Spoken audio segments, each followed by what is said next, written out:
Bienvenidos a todos nuevamente a un nuevo episodio de La IUE nos conecta. Gracias por escucharnos en Spotify y YouTube todos los domingos a las 12 del mediodía. Y bueno, démosle la bienvenida a Isa. Hola a todos, un gusto acompañarlos de nuevo en este episodio. Hoy les traemos un tema supremamente interesante y que a todos nos compete, y es cuándo empezamos a usar la IA y cómo la hemos usado. Importante eso. Pero bueno, arranquemos entonces nosotros de pronto hablando un poquito. ¿Tú la has usado? Sí, claro, en muchas ocasiones. No, sería mentira decir hoy en día que no la han usado, o al menos no se han ingresado en una de las tantas IAs que encontramos hoy en día pues en internet, ¿cierto? Sí, totalmente, en especial pues al final de la carrera, cuando estaba en pleno uso de las normas APA y todavía no las manejaba tanto, pues digamos que me apoyé de alguna IA para rectificar que de pronto lo que estaba escribiendo, las referencias que tenía, si estuvieran al orden del día. Digamos que en mi carrera, por ejemplo, que es mercadeo, constantemente necesitamos, eso es de, entonces siéntese y hagamos una lluvia de ideas, entonces propongamos, entonces generen ideas disruptivas, diferentes, ¿no? Algo pues fuera pues como de lo que normalmente escuchamos o que uno normalmente propone. Entonces uno inmediatamente se va para la, ayúdame con eso, ayúdame a generar ideas para, no sé, vender tal producto, o ayúdame a crear un producto disruptivo. Entonces se empieza como a generar un montón de ideas, un montón de cosas, y pues obviamente le ahorra uno camino, porque uno muchas veces piense y piense como que, bueno, pero ¿qué tal si hago eso? Entonces digamos que me ha ayudado también mucho ahí en ese tema de crear ideas. Pero salvado. También para recomendaciones a nivel personal, porque cuando yo no tengo nada que ver en Netflix, yo pregunto qué series no me he visto, de suspenso, de drama, y me da buenas recomendaciones. Sí, la verdad es, mejor dicho, para cosas cotidianas también. A mí me ayuda un montón. Música, por ejemplo, o, mejor dicho, hablemos de aprender un idioma. Usted le dice, no, es que yo quiero aprender inglés, estoy más o menos en este nivel. Recomiéndame de pronto qué puedo hacer, ármame mi rutina para aprender el inglés, y bueno, y como de todo ese tema de idiomas también, o sea, me ha servido, aunque obviamente pues uno sí fallece mucho, pues ahí como que comete el error de seguir la rutina, y es que se le dan una rutina, pero cumplirla, la disciplina, ahí sí ya es lo difícil. Sí, cuando nos queremos cuidar a nivel físico, que la rutina del ejercicio, que la receta, eso me ha ayudado bastante, aunque no cumpla el cronograma, al menos lo tengo ahí.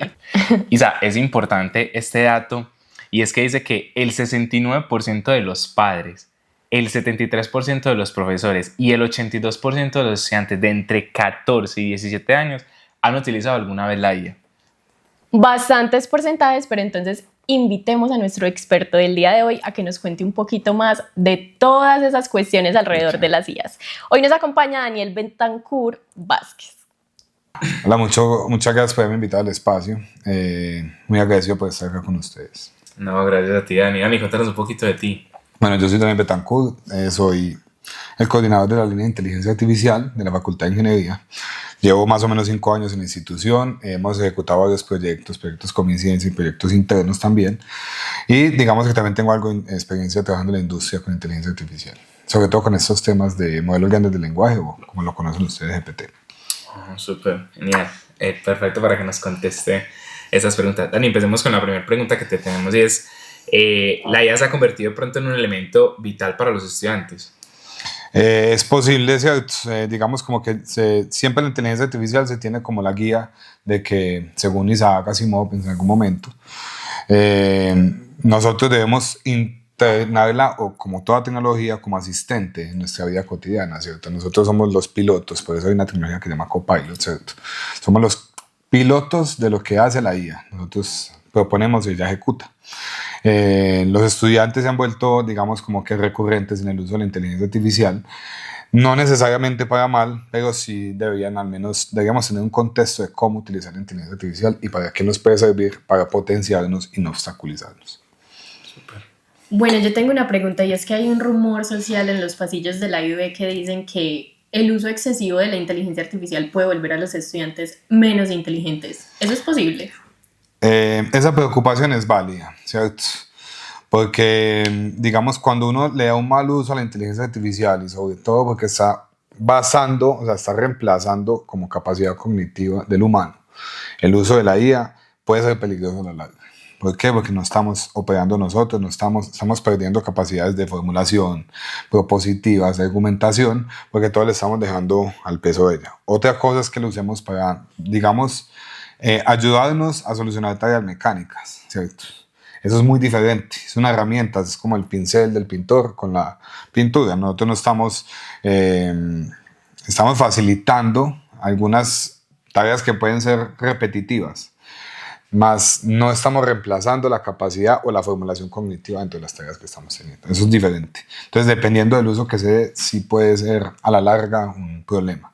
Igual como humanidad, pues tenemos que estar pensando, como lo fue la revolución industrial, en cuanto a qué pasa cuando una máquina empieza a reemplazar tareas, ¿cierto? O sea, que es que las tareas no eran tan difíciles de hacer o más fácil, nosotros debemos adaptarnos al cambio que nos está ofreciendo la tecnología al día de hoy, que es diferente. Y con esto acarrea muchos temas de qué tanto vamos a preocuparnos de si nos van a reemplazar en el trabajo, que normalmente es una preocupación común, sino más bien cómo adaptamos nuestro ritmo de trabajo para poder sacar el mejor provecho sin dejar de ser nosotros los autores intelectuales de todo lo que estamos haciendo. Eso me lleva a, bueno, o sea, ¿cuándo comienza a convertirse en trampa el uso de esta inteligencia artificial? Porque ya muchas de las actividades que normalmente como estudiantes tenemos que llevar a cabo, las hace ya la IA. Bueno, ahí hay un tema y es preguntar qué es trampa, ¿cierto? Porque hay copyright, hay plagio y hay autoría intelectual. Entonces hay que revisar el tema muy a profundidad. Pero podemos decir por encima, y es que, bueno, la IA no es plagio como tal, ¿cierto? Hay muchas discusiones y peleas legales en el mundo en este momento en cuanto a si es plagio o no, pero no es como tal un plagio y cada vez es menos detectable, ¿cierto? Que eso es lo difícil. Veía yo un meme en estos días, bonito referenciarlo, en cuanto a que cada vez vemos menos imágenes de IA. Y realmente es con carita de preocupación. No es que veamos menos imágenes de IA, sino que cada vez las identificamos menos, ¿cierto? Lo mismo pasa con el texto. Y eso es algo que no solamente cae en responsabilidad de las universidades para saber cómo está trabajando, sino también que cae en la responsabilidad de las editoriales y un montón de entidades que tienen que tener en cuenta esto. Y se dice de esa manera porque incluso el mismo GPT puede formularte texto que ni él mismo reconoce. Cuando tú le pides una tarea a GPT, a veces le preguntas si él lo hizo, o sea, lo copias y lo pegas y le preguntas si él lo hizo y él mismo no sabe si lo hizo o no. Te dice, no, yo no tuve nada que ver con eso. Entonces, eso de que es trampa o no, hay que escalar en profundidad a qué es la pregunta, ¿cierto? A qué le apunta la pregunta en qué es trampa o no. Por ejemplo, si nosotros estamos usando GPT para que nos reemplace toda la tesis, nos haga la tesis, y es trampa, ¿cierto? Pues lo podríamos decir, porque la autoría intelectual de lo que está escrito no es de la persona, es de GPT. Nosotros podríamos hacerlo si referenciamos absolutamente toda la tesis diciendo que lo hizo GPT. Y ahí estoy seguro que ningún evaluador, ningún profesor le va a aceptar eso, ¿cierto? Cosa muy diferente es que nosotros estemos usando, por ejemplo, para ayudarnos a evaluar lo que nosotros estamos escribiendo. Que nos ayude a mejorar la redacción, que nos ayude que nos corrija ortografía o que verifique si la ortografía que nosotros pusimos está bien o mal. Que nos dé referencias para complementar el estudio, que nos sugiera temas para nosotros poder escribir. Esa es la gran diferencia entre los dos usos de la tecnología. Una cosa es decirle que me la escriba, otra cosa es decirme que me ayude, al menos los temas en los cuales me voy a saber para escribirlo. Profe, bueno, pero ¿en qué momento sé que puedo referenciar a la IA como un texto válido y pensar que sí me lo van a aceptar en la academia como un texto, no sé, científico o que cabe dentro de los parámetros del trabajo que me solicitan? Bueno, acá hay que referenciar un par de cosas y es, por ejemplo, APA ya tiene la forma de citar a ChatGPT dentro del documento, ¿cierto? Como citamos un artículo científico, podemos citar a ChatGPT dentro del documento. Y muy importante que las cosas que nosotros vayamos a citar, por ejemplo, no sean otras referencias. O sea, no pedirle, por ejemplo, a la IA que te esté dando una referencia de un artículo científico. Normalmente se equivoca bastante con esto. Por ejemplo, que el texto sea algo generado más como sugerencia. Por ejemplo, no, pues el tema de esto es una cosa genérica que ya está muy avalado por muchos estudios, muchas instituciones y todo eso. Entonces, eso sí es más fácil que ese texto sea aceptado. Pero cuando estás llegando a una conclusión por sí misma, esa conclusión debemos llegar nosotros, no la IA, ¿cierto? Porque el responsable de esa conclusión somos nosotros. La IA es el pincel del pintor, ¿cierto? Todo lo que le genera a usted la IA, y ese es el gran problema que no medimos en el día a día. Lo que usted haga con IA, usted no, si eso falla, si eso es responsable de algo más adelante, si eso falla, el culpable no es la IA. Legalmente el culpable es el que ejecutó el prompt, ¿cierto? Es como el pintor echarle la culpa al pincel, no. Entonces, por eso mismo, uno tiene que tener mucho cuidado qué usa como referencia y qué usa como contenido final a lo que va a entregar de la IA, lo que genere. Entonces, bueno, listo, yo necesito que me amplíe una idea. Reviso cómo amplío la idea, está bien.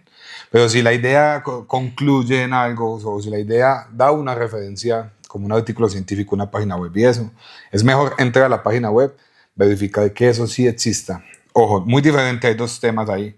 Que exista la página web, o sea, que entremos a la página web y lo lleva a la página y no salga error 404 o cualquier cosa.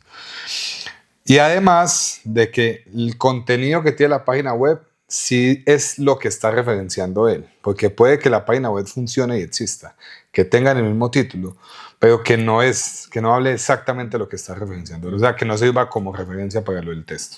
Entonces, miren que hay un montón de... Sí se puede utilizar, pero hay un montón de pedos que tenemos que tener en cuenta como personas que estamos piloteando la inteligencia artificial. Bueno, y entonces, ¿hasta qué punto le vamos a estar pidiendo a la IA que nos haga pues absolutamente todo? Es que pues en mi carrera, pero también se ven muchas otras, créanme que sí, se ven muchas otras, que, o sea, literalmente te dan unas pautas para hacer un trabajo o proyecto en el trabajo. Y digamos que cuando a ti te toca hacer la parte, me ha tocado a mí con compañeros de equipo que simplemente llegan como que, mira, esta es mi parte, ahí está, y va uno a ver, ni las líneas que pone muchas veces, muchas de las inteligencias artificiales, ni los iconos que ponen muchas veces lo quitan. Entonces simplemente como que ponen su trabajo, háganlo y ya, y entonces nos quedamos ahí sin interpretar, sin de pronto utilizarlo como dice el profe Daniel, como una ayuda, ¿cierto? O sea, nos quedamos simplemente como que, bueno, hágamelo, que me quiero ahorrar el tiempo. Ya, eso lo hace fácilmente ChatGPT.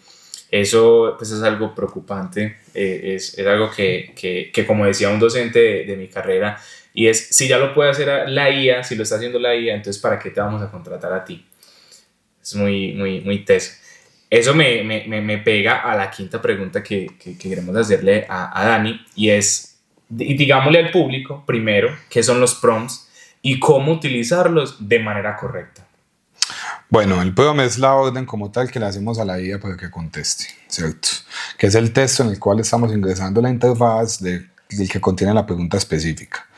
Hay un tema en ingeniería que se llama la ingeniería de prompts, ¿cierto? Y ese tema lo que trata de hacer es cómo se estructura esa pregunta para obtener los mejores resultados como respuesta. Hay muchas técnicas, ¿cierto? Pero sobre todo hay dos que son principales, y es ser muy específicos con lo que queremos que conteste, muy específicos. Darle el mayor contexto posible. O sea, yo te estoy preguntando, estoy en este tema, necesito esto, en la actualidad está pasando esto, todo el contexto que se le pueda dar para que él dé la pregunta más acertada posible. Como ya lo dijimos, referenciar muy bien la respuesta, y sobre todo hay algo que se usa mucho en ingeniería desde el punto de ingeniería, y es que si hay un mensaje antes en el modelo conversacional, en las preguntas en la conversación, que le dices compórtate como un experto en el tema puntual, va a mejorar mucho las respuestas. Entonces, por ejemplo, tú le dices compórtate como un experto en mercadeo, enter, y él te va a contestar, listo, yo me comporto como un experto en mercadeo, sé estos temas, ¿qué te puedo contestar? Después de eso le haces la pregunta. Cuando haces eso, él ya toma una actitud como rol, así se conoce, diferente a lo que estábamos haciendo antes, ¿cierto? Entonces, hay muchas prácticas. La ingeniería de prompts es un tema muy amplio, ¿cierto? Hay few shots, zero shots, autoconsistencia, pues hay varias temáticas. Y finalmente, hay algo muy importante, y sobre todo son las arquitecturas RAG. Son arquitecturas que se han vuelto muy famosas. Lo que hace esto es como basarse en documentos, que también lo podemos hacer incluso en la plataforma de páginas, referencias como GPT, OpenAI, Gemini y todas estas, en el cual ingresamos los documentos como referencia para que tengan la mejor respuesta. Entonces, por ejemplo, cuando yo estoy hablando de un tema en específico, de física, por ejemplo, de, no sé, fuerzas, un diagrama de fuerzas. Si yo tengo el documento el cual habla específicamente de eso en física, se lo ingreso y le hago preguntas de eso. Eso se llama arquitectura RAC, pues digamos que normalmente tienen un mayor nivel de complejidad, pero eso hace que las preguntas sean un poco más acertadas, porque hay algo que se llama el corpus de información. El corpus es la base de datos con la cual GPT o cualquier otro modelo fue entrenado para poder dar las respuestas. Normalmente esas páginas tienen billones de páginas web, billones, de las cuales hay referencias. Por ejemplo, el de GPT en algún momento muy famoso fue Common Crawl. Es una página, digamos, una base de datos muy común, pues digamos muy importante en el mundo, que es la principal de la cual usan para entrenar este tipo de modelos. Entonces, cuando tú le haces una pregunta sin referenciado y sin todo eso, él accede a esa base de datos para dar la respuesta. Cuando tú le das el contexto específico, él no solamente va a utilizar la información con la cual se entrenó, sino la información específica de tu contexto. Tenemos que tener en cuenta que vivimos en países de los cuales, digamos que la cantidad de información que se aporta a las bibliotecas digitales y a las bases de datos digitales es menor a la de los países del primer mundo, ¿cierto? Y eso hace que exista un sesgo en la información y en la respuesta muy a la información con la cual se entrenan los modelos, a diferencia de las de acá. Entonces, por ejemplo, en derecho, la normativa que se usa, que se consulta a estos modelos está muy sesgada a los países del primer mundo, no los de acá. Por ende, se tienen que usar referencias más específicas a poder basar un poco más la respuesta en estos modelos. Profe, bueno, y teniendo en cuenta que somos nosotros quienes de manera autónoma usamos la IA, que de pronto no tenemos todos esos tips que ustedes desde el campo profesional y un poco más teórico tienen para aportarnos, no sé si nos puedes ejemplificar cuáles han sido los peores usos que como estudiantes les hemos dado a la IA. Pero es que esa es como la pregunta de psicología inversa de ¿qué hacemos para que no nos detecten? Pero si hay un formato, si hay un formato muy específico, y es que la IA en general contesta en un formato conocido en ingeniería que se llama Markdown, ¿cierto?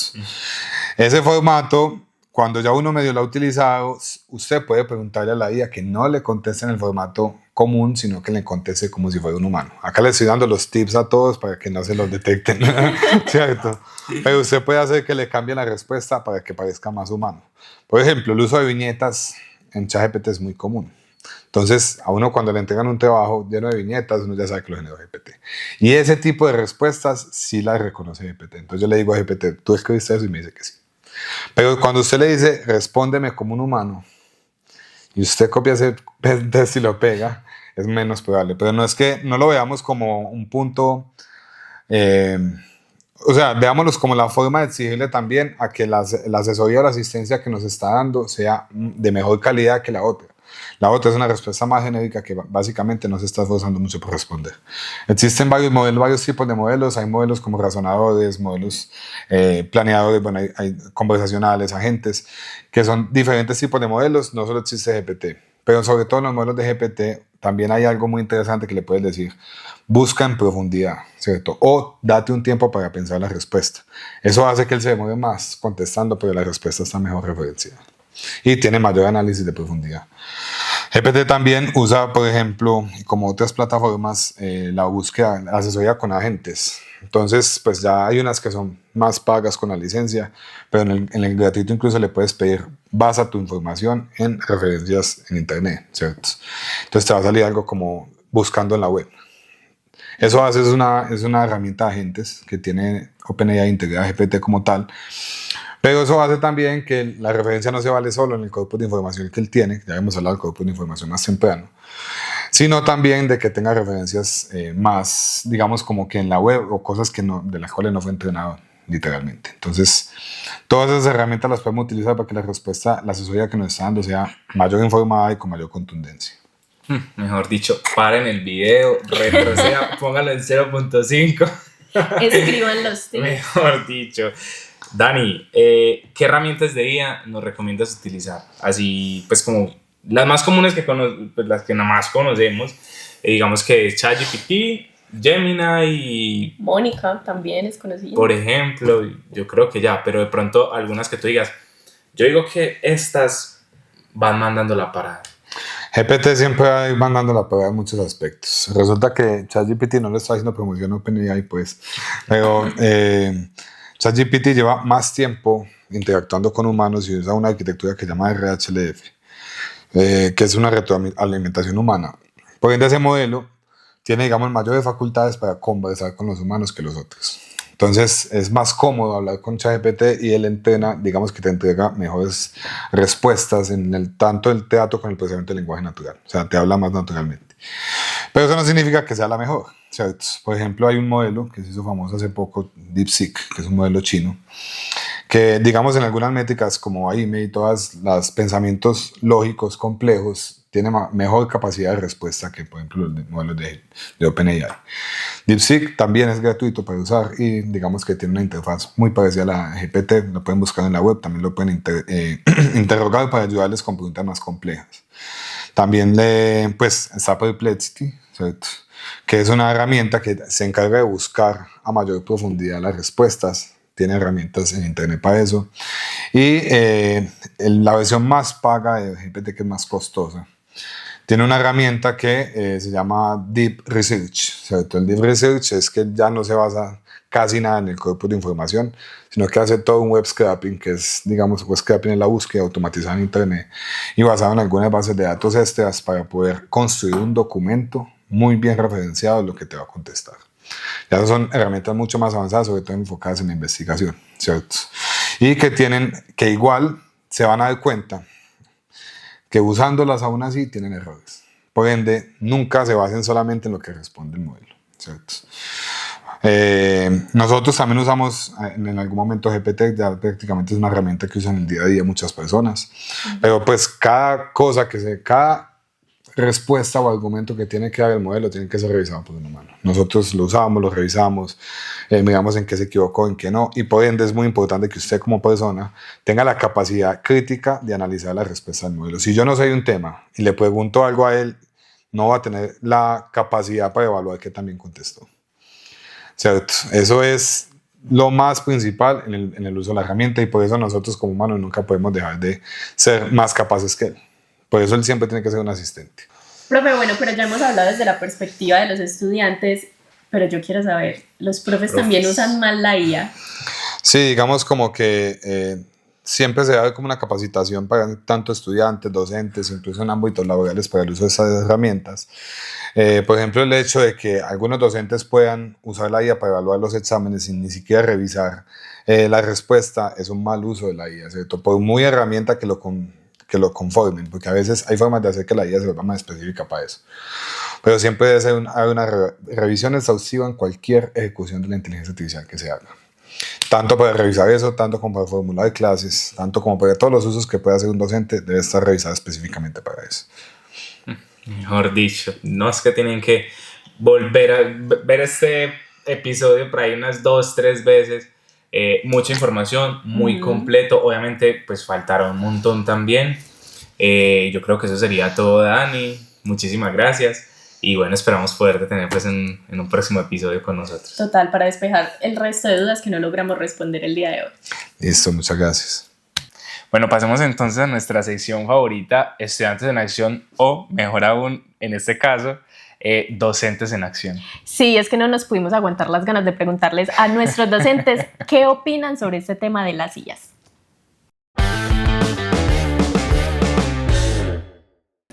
Hoy nos acompaña el profe Snyder y nos va a contar cuándo identifica que sus estudiantes usaron IA.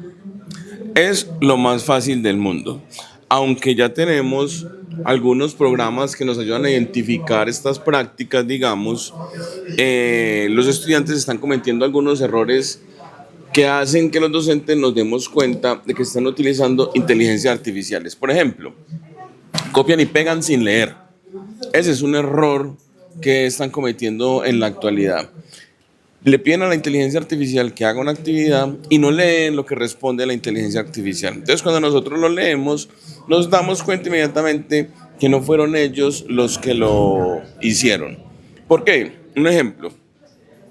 Yo le digo a un estudiante que redacte un texto en clase, un manuscrito, ¿cierto? Y detecto que tiene cualquier cantidad de errores de ortografía.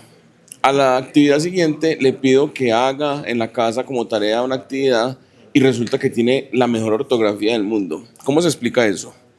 Uno no aprende a utilizar, o uno no tiene buena ortografía de la noche a la mañana, eso es un asunto de práctica, entonces eso da cuenta de que utilizaste una inteligencia artificial. Y lo otro que pasa mucho es que copian y pegan, y hay algunas inteligencias que cuando copias y pegas, lo que haces es trasladar también unas líneas que al parecer son invisibles y nosotros pues las vemos inmediatamente y esas líneas no tienen que estar haciendo nada en el documento.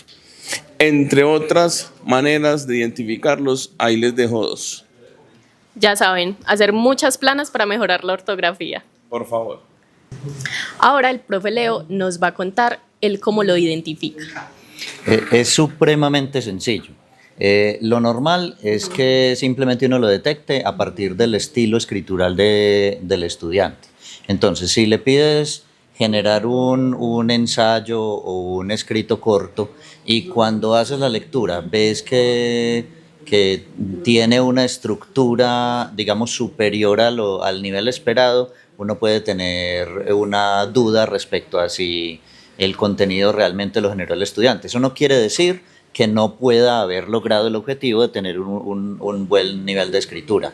Entonces hay que analizarlo con detenimiento y seriamente. Ahora, si luego de hacer esa lectura, que puede incluir, por ejemplo, una puntuación que sea perfecta o líneas que no correspondan, se genera la duda. ¿Qué hago yo específicamente?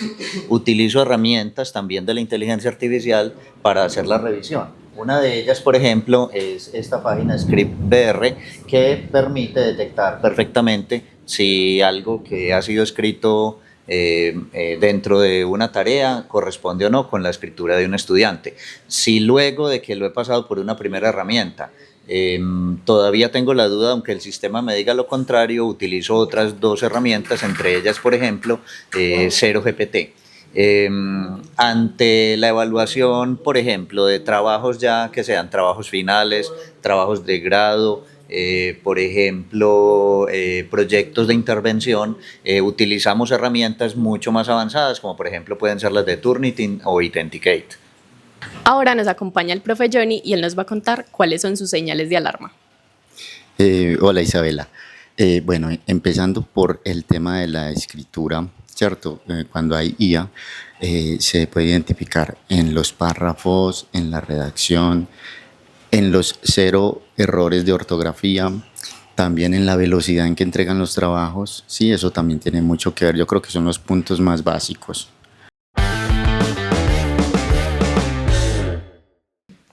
Bueno, y sin embargo, pues después de escuchar esto, sigue pasando que muchos de los estudiantes, compañeros, siguen utilizando la IA creyendo que no, que el docente no se dará cuenta. Pero bueno, invitamos a todos nuestros seguidores que nos sigan acompañando domingo a domingo a las 12 del mediodía y que si tienen alguna sugerencia de un tema que quieren que hablemos aquí, nos lo dejen en nuestras redes sociales, en especial en el Instagram @IVoficial. Nos vemos.